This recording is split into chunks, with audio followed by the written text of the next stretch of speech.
हो गया हो गया। Hello hello hello hello hello hello hello hello. ठीक है।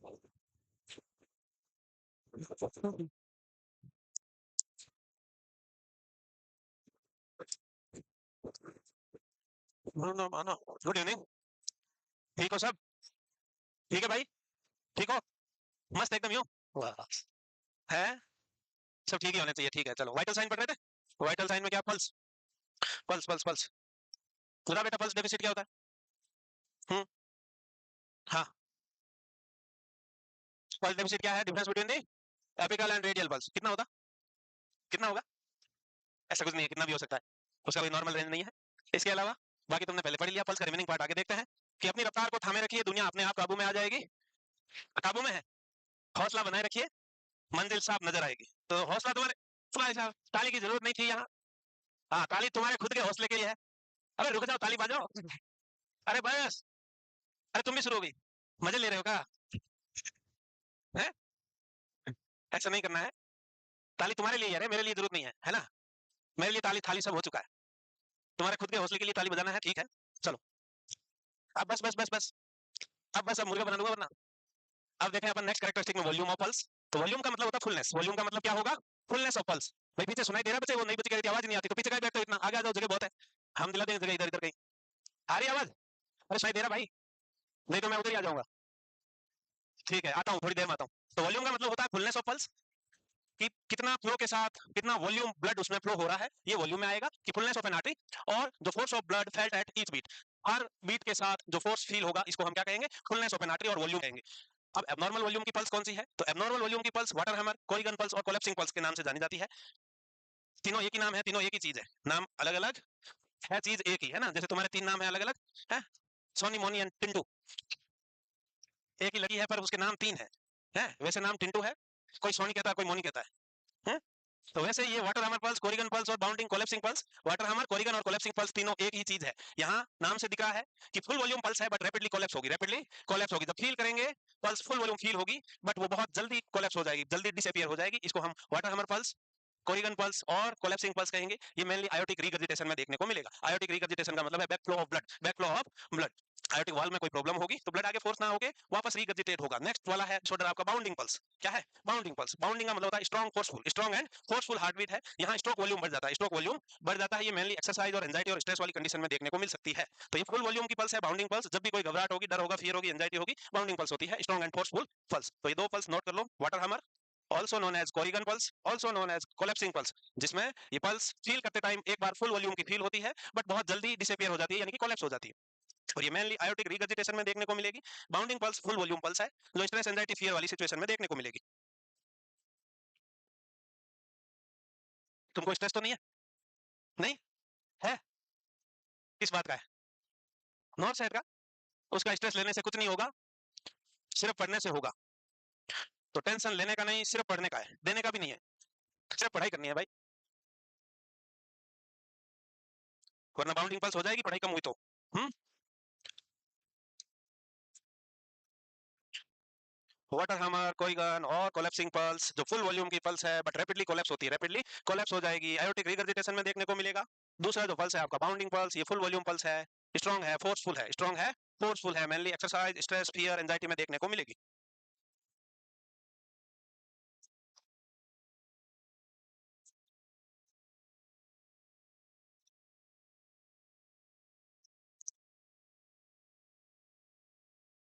और पल्स है क्या? Alternate expansion and recoil of an artery. Alternate expansion and recoil of an artery क्या कहलाएगा? पल्स कहलाएगा। और अगर हार्ट रेट पूछा जाए तो number of beats per minute, number of beats per minute, ये याद रख लेना है। इसके अलावा अभी तुम्हारे सामने दो एबनॉर्मल वॉल्यूम वाली पल्स है, जिसमें वाटर हैमर, कोरिगन और कोलैप्सिंग, और प्लस बाउंडिंग इसका अपोजिट है। लिख लिया तो चले आगे।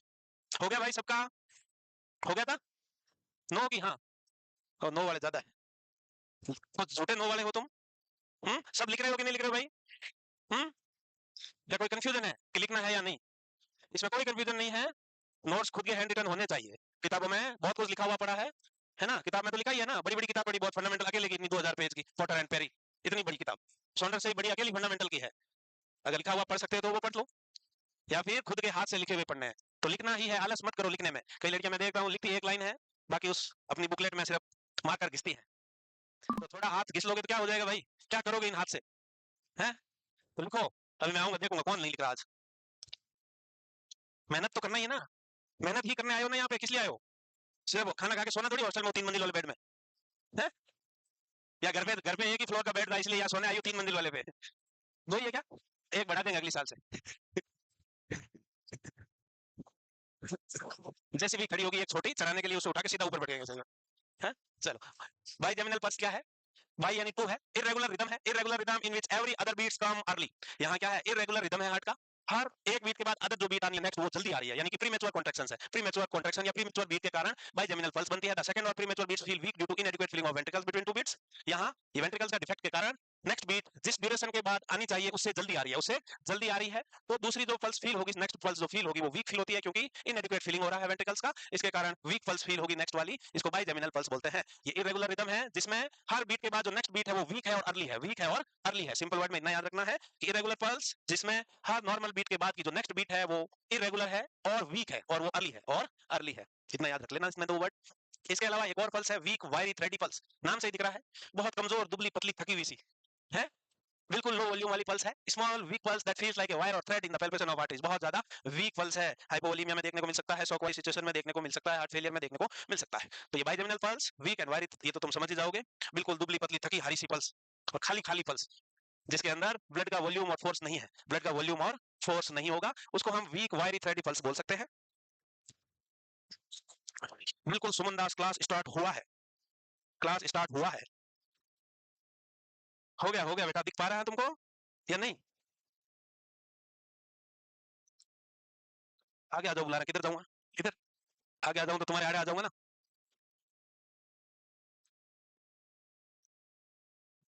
तो bigeminal pulse irregular beats है, इरेगुलर पल्स है जिसमें प्रीमेच्योर पल्सेशन है, और जो अल्टरनेट बीट्स है वो वीक फील होगी और प्रीमेच्योर होगी, अर्ली होगी, इसको हम बाई जेमिनल पल्स बोलेंगे। वीक वायरी थ्रेडी है, ये बहुत लो वॉल्यूम वाली पल्स है, बहुत ज्यादा लो वॉल्यूम पल्स कहलाएगी। लिख लिया? नहीं, इतने जोर से नहीं बोला, गुस्से में बोला? अच्छा, चलेगा गुस्सा, फिर से बोलूं, बाइजेमिनल पल्स इरेगुलर पल्स है जिसमें हर एवरी बीट के बाद नेक्स्ट पल्स वीक फील होगी और वो प्रीमेच्योर होगी, वीक फील होगी और प्रीमेच्योर होगी, ये बाइजेमिनल पल्स कहलाएगी। वीक वायरी थ्रेडी पल्स नाम से ही दिख रही है, ये बिल्कुल लो वॉल्यूम वाली पल्स है, खाली खाली पल्स है, very weak pulse, feel like wire और थ्रेड, फील लाइक वायर और थ्रेड, बिल्कुल लो वॉल्यूम पल्स है, लो वॉल्यूम पल्स। अब लिख लिया होगा, अब और ना रुका जाएगा, रुकना पड़ेगा,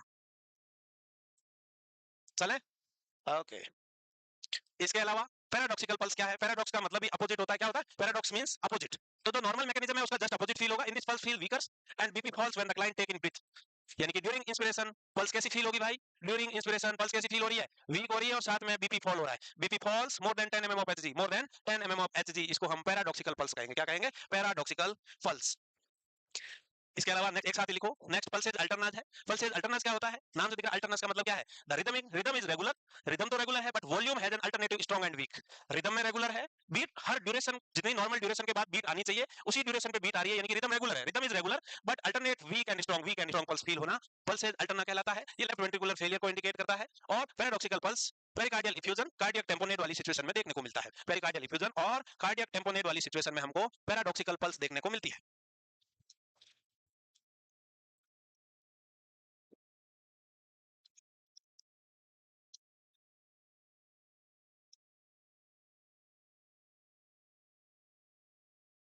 Paradoxical pulse in which pulse feel weak and blood pressure falls more than 10 mm of Hg during inspiration. During inspiration, and this condition can be seen in pericardial effusion or cardiac tamponade. Next जो आपका है pulses alterna, यहाँ regular rhythm में है pulse but volume has an alternative weak and strong characteristic देखने को मिलेगा, और ये मेनली लेफ्ट वेंट्रिकुलर फेलियर में देखने को मिलेगी।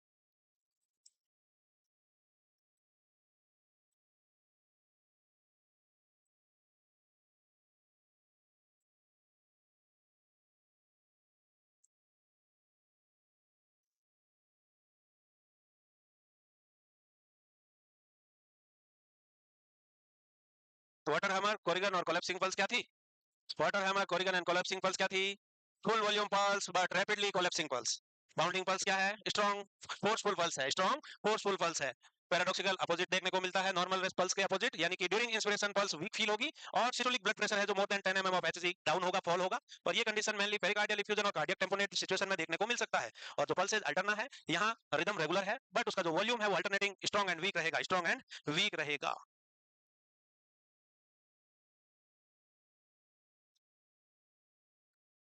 कहा घुसर फुसर कर रहे हो भाई? है बेटा? बीपी क्या? More than? कैसे मतलब?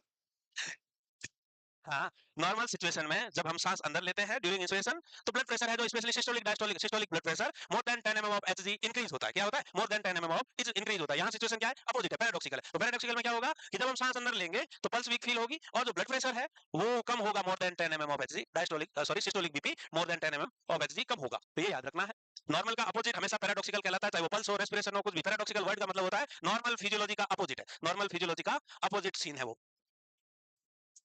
लिख पाए अब? हम्म, लिख लिया? शाबाश। नेक्स्ट लिखो, टेंशन क्या होगा?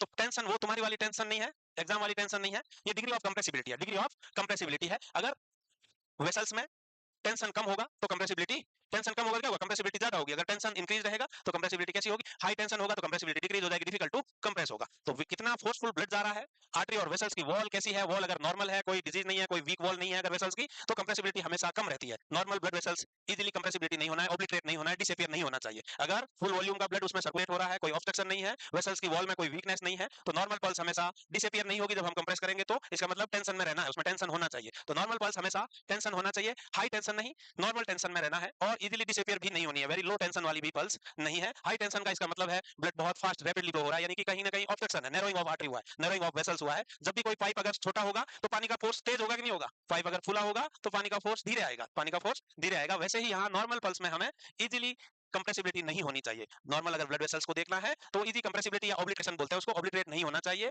टेंशन होना चाहिए। हाई टेंशन और लो टेंशन दोनों एबनॉर्मल सिचुएशन में होगा। तो ये लिख लो, टेंशन का मीनिंग है सिंपल इतना ही कि टेंशन का मतलब है डिग्री ऑफ कंप्रेसिबिलिटी, और normal blood vessels have normal tension, no high और नो लो टेंशन होना चाहिए। ये ध्यान रखना है। हाई होगा इसका मतलब कोई ना कोई ऑब्स्ट्रक्शन है, ब्लड बहुत फोर्स से फ्लो हो रहा है। और लो है इसका मतलब कार्डियक से, हार्ट से ब्लड फुली पंप नहीं हो रहा है, सर्कुलेट नहीं हो रहा है, क्योंकि ब्लड आ ही नहीं रहा है, इसलिए कंप्रेसिबिलिटी और टेंशन कम है। बस ये दो लाइन लिख लो।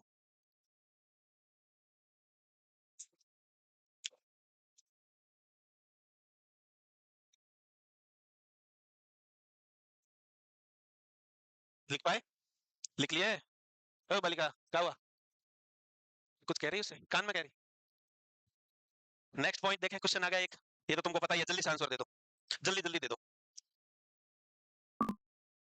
क्या लगता है? सबको ये थोड़ी लग रहा है? सबको ही? और किसी को कुछ नहीं लग रहा, उनको भी यही लग रहा है? क्योंकि आवाज एक ही ज्यादा है, तो फ्लो के साथ चलना जरूरी है ना, इसलिए है। हवा का रुख देखा, जिधर की हवा चल रही है उधर चलने का। तो क्या है पता है तुमको? Pulse deficit, difference between radial and apical pulse क्या कहलाता है? पल्स डेफिसिट कहलाता है। Difference between systolic and diastolic क्या कहलाता है? क्या कहलाएगा? पल्स प्रेशर कहलाएगा। अभी अपन ब्लड प्रेशर नापेंगे तब देखेंगे, है ना। और ये वाला क्या है? The amount of pressure felt when radial and ulnar pulses are measured. ये कौन सा टेस्ट है? ये एलन टेस्ट में देखते हैं। कोलेटरल सर्कुलेशन, एबीजी से पहले कोलेटरल सर्कुलेशन के लिए एलन टेस्ट वाला है। चलो होशियार हो गए। अब तुम्हारा ये देखो, किसने किया डिस्कवरी? रेनी लिनेक ने किया। रेनी लिनेक स्टेथोस्कोप इज डिस्कवर्ड बाय रेनी लिनेक। रेनी लिनेक। इसके दो पार्ट है, एक डायफ्राम और एक बेल, दो मेन इंपॉर्टेंट पार्ट है, बाकी ट्यूबिंग और ईयरपीस तो है ही है। बना लो, फोटो बना लो। किसकी ड्राइंग अच्छी है, बनाने की जरूरत नहीं है। तो मेनली सबने देख रखा है, किसी ने हॉस्पिटल से चुराया भी था, किसी ने फर्स्ट ईयर में जोश जोश में खरीदा भी था।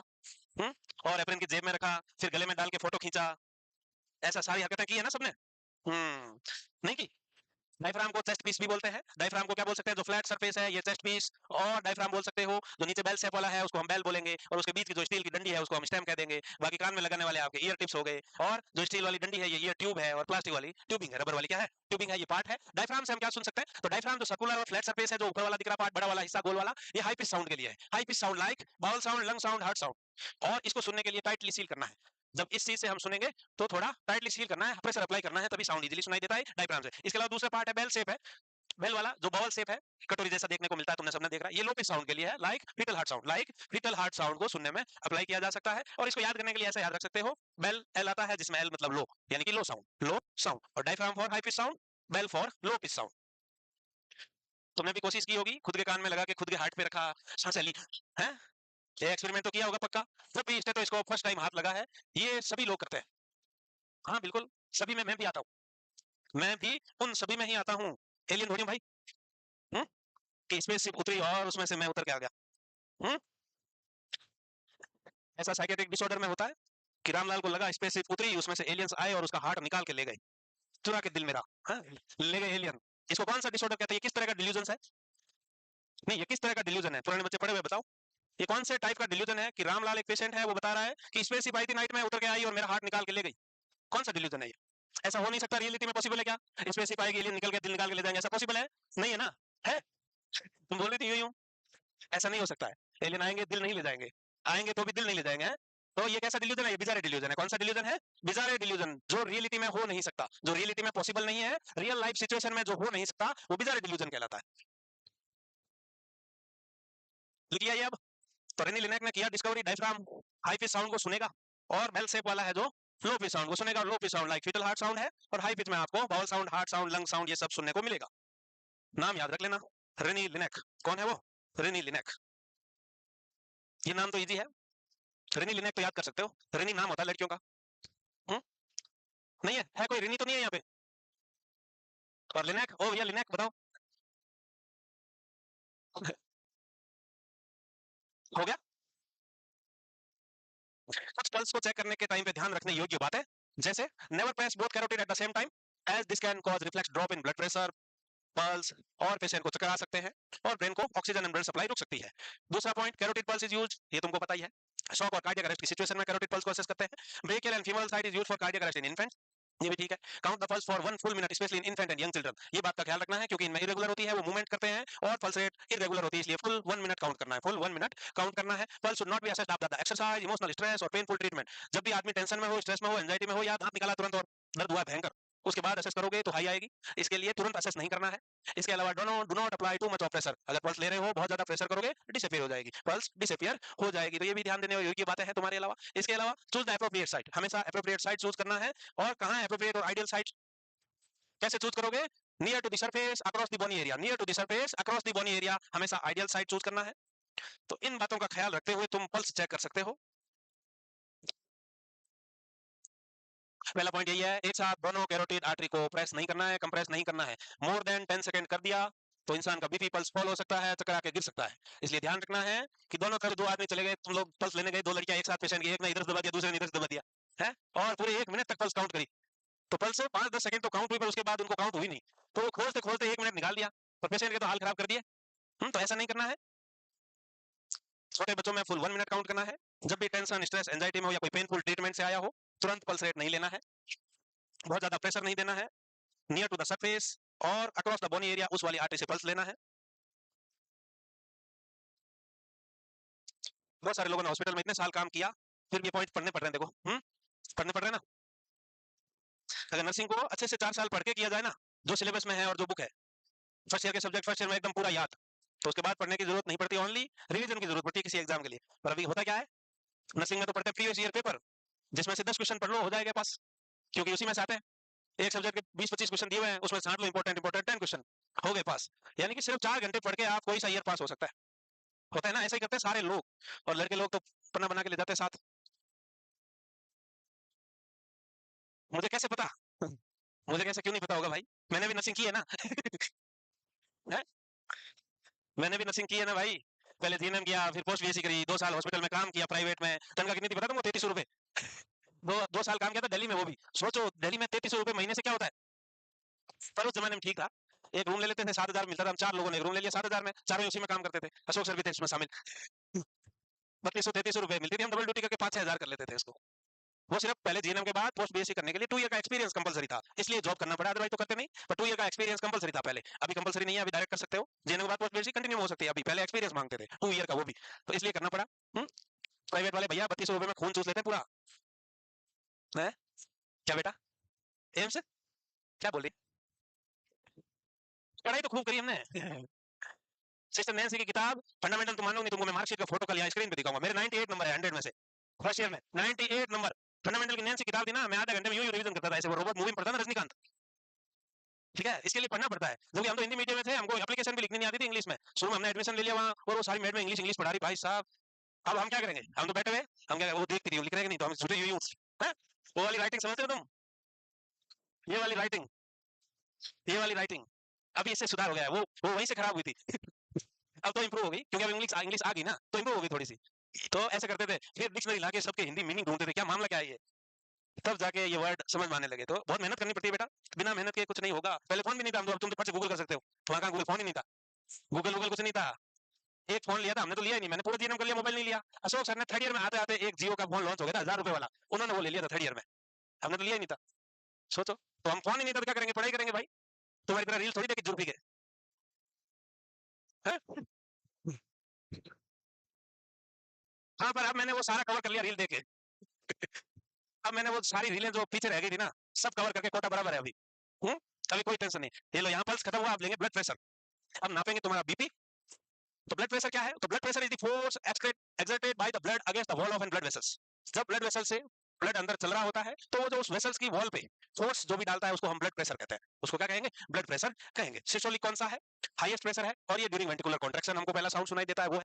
डायस्टोलिक लोवेस्ट वाला है, और ये just prior to next ventricular contraction बोल सकते हो, या during relaxation, relaxation between contractions बोल सकते हो, ये लोवेस्ट वाला बीपी है। नॉर्मल बीपी तुमको पता है 120/80 mm of HG, kilo pascal में पूछा जाए तो 16/11 है, 16/11, 1 kilo pascal is equal to 7.5 mm of HG, 7.5 mm of HG होता है। तो दो ही यूनिट में बीपी नापा जाता है, या तो mm ऑफ एचजी है या फिर किलो पास्कल है, बट मोस्ट एक्सेप्टेड वाला mm ऑफ एचजी में ही चलता है।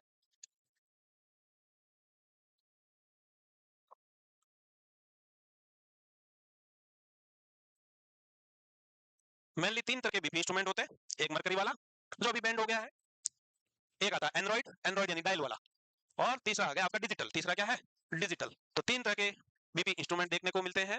मरकरी वाला तुमने देख रखा होगा, डिजिटल भी देख रखा होगा, एंड्रॉइड कहीं कहीं किसी के घरों में या क्लिनिक पे देखने को मिलता है, जिसमें बीपी कफ होता है, एक डायल होता है, घड़ी वाला, वही वही वही एंड्रॉइड है। तो मरकरी से लाइट पोइजनिंग हो जाती ना, इसलिए। आता नहीं है, ऐसे भाग जाता आगे। हमने थर्मोमीटर तोड़ के देखा हुआ है। हैं? नहीं नहीं, लाइट चालू में भी उठा सकते हो, लाइट बंद तो इसलिए करते हैं, लाइट चालू में अगर वो चमक रहा है तो दिखता नहीं है कभी कभी, वरना चमकता है, पर वो भागता है, लिक्विड है, ऐसे उसकी बूंद बन जाती है, वो आगे आगे चला जाता है। हाँ यार, एमपी में हुआ है, स्टैंडर्ड गिरा रहे हैं, बीएससी नर्सिंग में पेपर हिंदी में वो भी आने लगा मिक्स है। किसका, एमबीबीएस का भी। हाँ, वैसे लैंग्वेज कोई प्रॉब्लम नहीं है, किसी भी लैंग्वेज में पढ़ सकते हैं। रेक्टल टेम्परेचर लेंगे बेटा, अगर वो नहीं है तो टिम्पेनिक ले लेंगे। एक्सिलरी में क्या ही मिलेगा, एक्सिलरी में क्या ही मिलेगा, टाइगर मोटे सोर का होगा। क्वेश्चन बताऊंगा मैं वो वाला, लिख तो ब्लड प्रेशर वही है जब वेसल्स के थ्रू ब्लड जा रहा होगा, तो वेसल्स की वॉल पे ब्लड द्वारा दिया गया प्रेशर ब्लड प्रेशर कहलाएगा। हाईएस्ट जो पीपी है, पहला साउंड जो सुनाई देता है वो सिस्टोलिक है, लोवेस्ट वाला हमको डायस्टोलिक कहलाते हैं। और जो सिस्टोलिक में होता है क्या है, वेंट्रिकुलर कॉन्ट्रैक्शन होता है। डायस्टोलिक में क्या होता है, relaxation in between the contraction, in between the contraction कहलाता है। नॉर्मल 120/80 है, किलो पास्कल में 16/11 है, और 1 किलो पास्कल में कितना होता है, 7.5। नहीं लिखा, लिख लिया था, ये नो कौन बोल रहा है, इतना आगे बैठ के धीरे लिख रही बेटा, आगे बैठ के तुमको लेटर कितने बड़े बड़े दिख रहे हैं, तो जल्दी जल्दी लिख। नहीं, उसका नहीं हुआ ना, वो पूरी लाइन ही नहीं लिख रही, चारों के चारों नहीं लिखे, एक तो पुराना लिखी हुई है। अब हो गया, कोई बात नहीं, slow and steady win the race. खरगोश और कछुए में कछुआ भी जीता है ना, ऐसे कोई दिक्कत नहीं है, कोई बात नहीं बेटा, चलेगा। हो गया अब। हम्म, अब कौन कौन से ऐसे फैक्टर्स है जिससे ब्लड प्रेशर अफेक्ट हो सकता है, तो कौन कौन से फैक्टर है, एज, एज फैक्टर में बच्चों में ब्लड प्रेशर कम होगा एज कंपेयर टू अडल्ट, और जैसे बूढ़े होंगे बीपी और बढ़ जाएगा, क्योंकि क्यों बढ़ेगा भाई, बुढ़ापे में एथेरोस्क्लेरोसिस हो जाता है, वेन का हार्डनिंग और स्टिफनेस हो जाता है, ब्लड वेसल्स का आर्टरी और वेन का स्टिफनिंग और हार्डनिंग हो जाता है, कॉन्स्ट्रिक्शन हो जाता है, छोटी हो जाती है। इसके अलावा जेंडर में देखा जाए तो boys having higher blood pressure than girls till puberty, till puberty. इसके अलावा वो एक ही बात है, male female till menopause, male boys having higher blood pressure. इसके अलावा मेनोपॉज के बाद फीमेल में बीपी बढ़ जाता है, फीमेल में ब्लड प्रेशर बढ़ जाता है हार्मोनल चेंजेस की वजह से। एक्सरसाइज, दर्द, दुख, ये सब बढ़ा देते हैं ब्लड प्रेशर, है ना, तो ज्यादा दुख नहीं होना है। पोस्चर, स्टैंडिंग पोजीशन में ब्लड प्रेशर ज्यादा आएगा एज कंपेयर टू सिटिंग और लाइंग पोजीशन। और तो स्टैटिक वाला क्या है कि sudden changes in the posture from lying to sitting और स्टैंडिंग, ब्लड प्रेशर का फॉल होना क्या कहलाता है, ऑर्थोस्टैटिक हाइपोटेंशन कहलाता है। कि जब भी ऑर्थोस्टैटिक हाइपोटेंशन किसी को हो, तुम्हारा प्रायोरिटी नर्सिंग इंटरवेंशंस क्या होगा, पेशेंट को, किसी को भी अगर पेशेंट तुमको बता रहा है कि मैं जब भी बेड से सोते सोते उठती हूँ एकदम से तो मेरे को या चलने लगती है तो चक्कर आता है, क्या एडवाइस दोगे, हाँ एकदम झटके से नहीं उठना है, धीरे से उठ के बैठने का, पैर लटका के रखने का, फिर धीरे से चलना। एक झटके से उठोगे तो सिस्टम ही नहीं समझ पा रहा हुआ क्या है, इतना सडन चेंजेस, तो सिस्टम को भी समझने में वक्त लगता है ना भाई, है दिमाग को इन्फॉर्मेशन पहुंचने में टाइम तो दो, यूं एकदम से उठोगे चक्कर ही आएगा, इसलिए हमेशा स्लो एंड स्टडी। तो धीरे धीरे धीरे धीरे चलना